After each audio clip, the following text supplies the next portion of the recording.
বড় বোন মারা যাওয়ার পরে কেন দুলাভাই শালীকে বিয়ে করলো, কিভাবে বড় আপার সবকিছু আমার হলো, আমি তো কখনোই এমন কিছু চাইনি।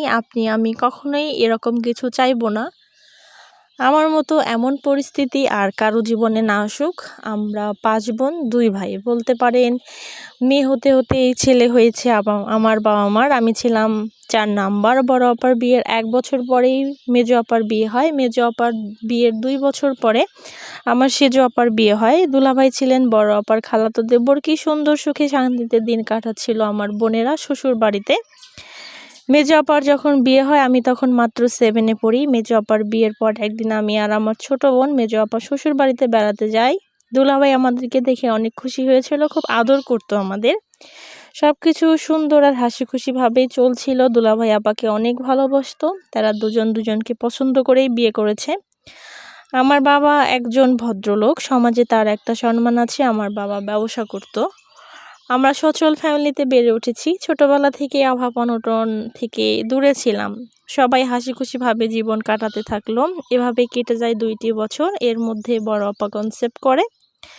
বড় আপার যখন ৭ মাস প্রেগনেন্সির, তখন ডাক্তার বলে এ বাচ্চা নর্মালে হবে না, সিজার করতে হবে। আপা কিছুটা অসুস্থ ছিল। এটা নিয়ে দুলাভাই আপা সবাই চিন্তায় ছিল।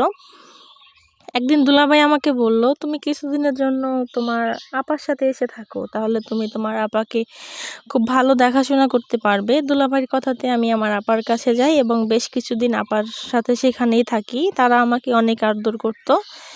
তারপর আপার ডেলিভারির ডেট আসলো। আপাকে যখন হাসপাতালে ইমার্জেন্সিতে নেওয়া হয়েছিল, আমরা তখন খুব চিন্তায় ছিলাম, কারণ আপার অবস্থা খুবই খারাপ ছিল। আপাকে ওটিতে নেওয়ার পরে আমরা সবাই বাইরে বসেছিলাম। হঠাৎ ডাক্তার এসে দুলাভাইকে বলল, আপনার স্ত্রী একটা কথা বলতে বলেছিল, আপনার ওয়াইফ বা সন্তান যে কোনো একজনকে আমরা বাঁচাতে পারবো।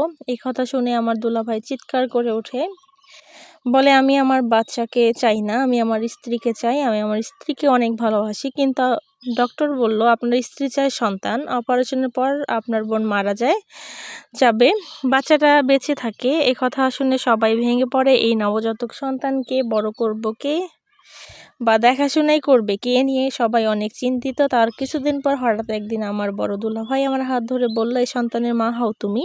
আমি কোনোদিন স্বামীর অধিকার নিয়ে তোমার সামনে যাব না।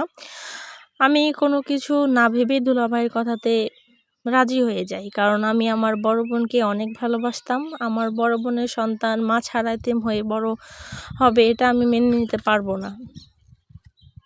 এটা নিয়ে সবাই অনেক খুশি হয়ে যায় যে আমি এরকম একটা সিদ্ধান্ত নিয়েছি।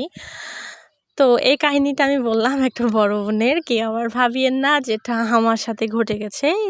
উনি আমাকে রিকোয়েস্ট করেছিল যে এটা বলার জন্য, তো তার থেকে আমার এই গল্পটা নেওয়া।